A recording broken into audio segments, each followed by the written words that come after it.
Welcome to this July 21st edition of Currents. I am Mayor Jim Brown and want to communicate and update you regarding the University Avenue construction project. The goal of this presentation is to offer information to be helpful in what's currently happening and what's coming in the relative near future. As I've spoken with staff, council, and the general public, and as I've driven down University Avenue every day multiple times, I believe there will be a higher level of success as the city conveys good communications on a consistent basis. But more on that later. The goal of this presentation is to take roughly 15 minutes and cover the most recent happenings for this project. As I've done in the past, let me add a few thoughts before we proceed. Regardless of the design, what you are seeing needed to happen. The council decided, and now we're moving forward.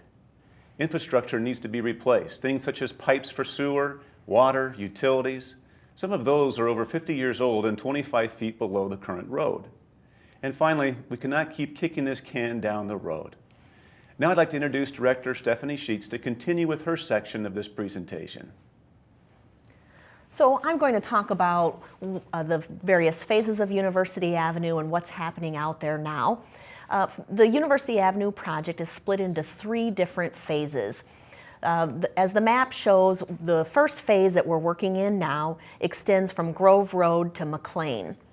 And then the second phase, which we would be working on next year, if all goes well with phase 1, would be from McLean Road to Midway Boulevard.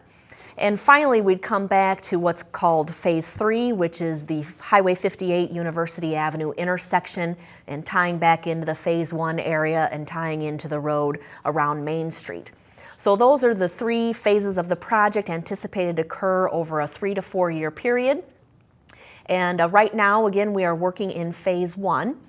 And I'd like to talk a little bit about how phase 1 is working. We're kind of splitting it into 4 different quadrants where you see work occurring at different levels and is in different spots. So if you go into the northwest quadrant, that is where work began when we kicked this off in spring, in March, and where you see that the project is probably most complete.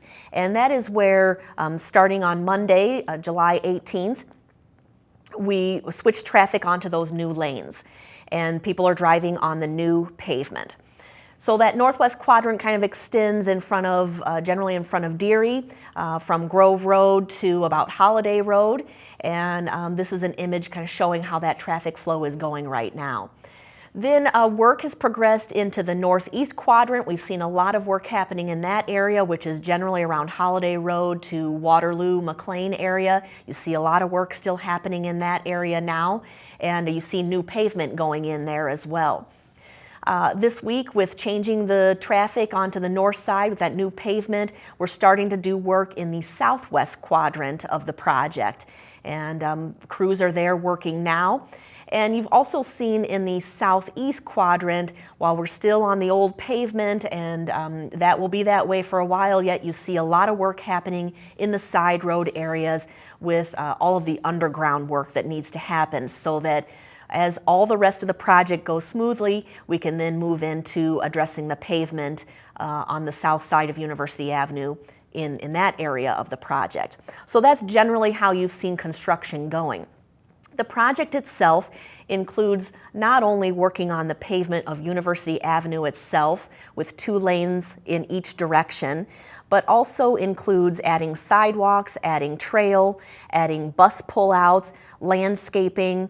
So there's a lot more to the project than just the road itself.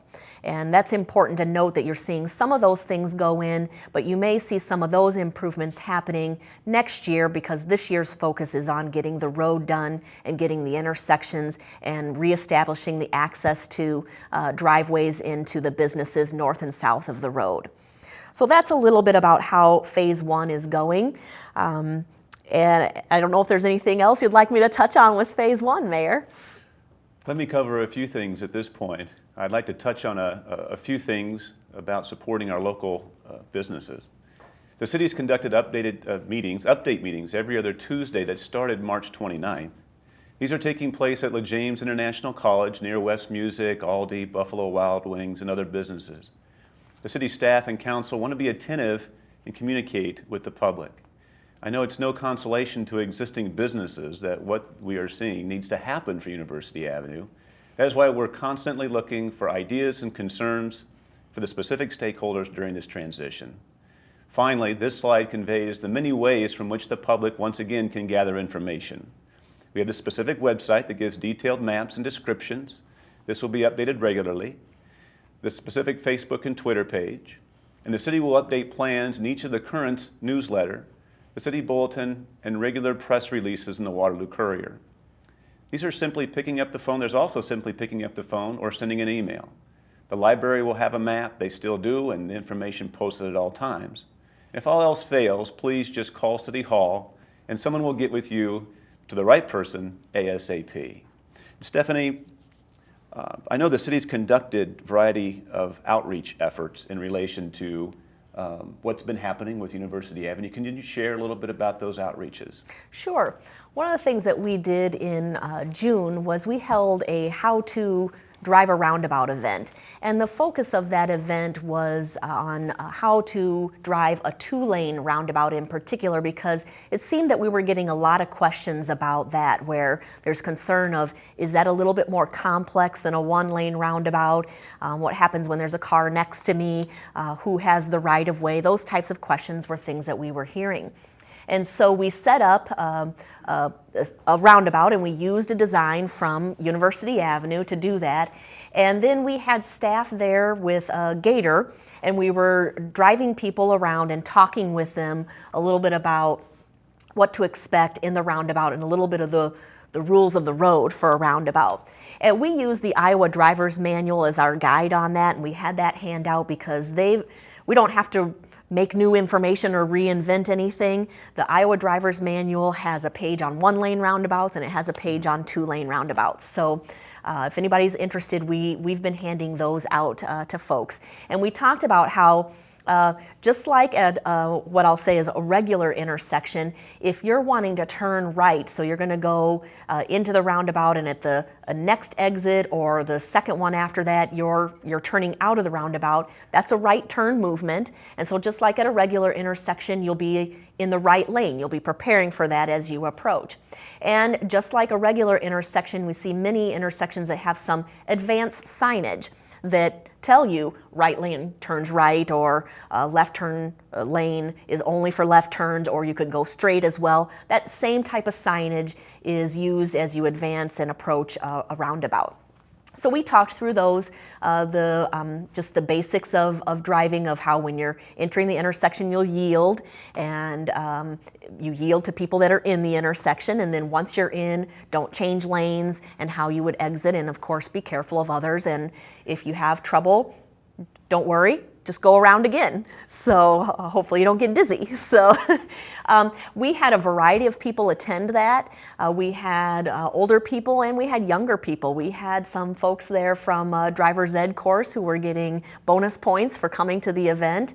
And then we had people where we took them around 2 or 3 times until they were comfortable, understood. And a lot of people came away saying, thank you for walking me through that. I just wanted a little bit of extra time to prepare. So good feedback from the folks who we attended. did. We had probably about 100 people attend the event, and just kind of had a constant stream of taking them through. We had 3 gators driving around the roundabout, and we had a good time. So can folks be looking forward to more of these outreaches, and how they'll be made aware that they're coming? That one, we weren't sure if we would repeat that again. We wanted to see how the event went, and how participation went, and if there was interest to do more. If we're hearing from folks that, oh, I missed that and I really wanted to go, I think we would consider doing another one if we thought that it would be helpful. So we're waiting to see what reaction we felt. We thought that it went well. We thought that the folks that attended got a lot out of it, and we'd be willing to do it again if that's something that would be helpful for the project. Sounds great. And I know now we're even conducting further outreaches in information booth and some other things going on. Yes, yeah.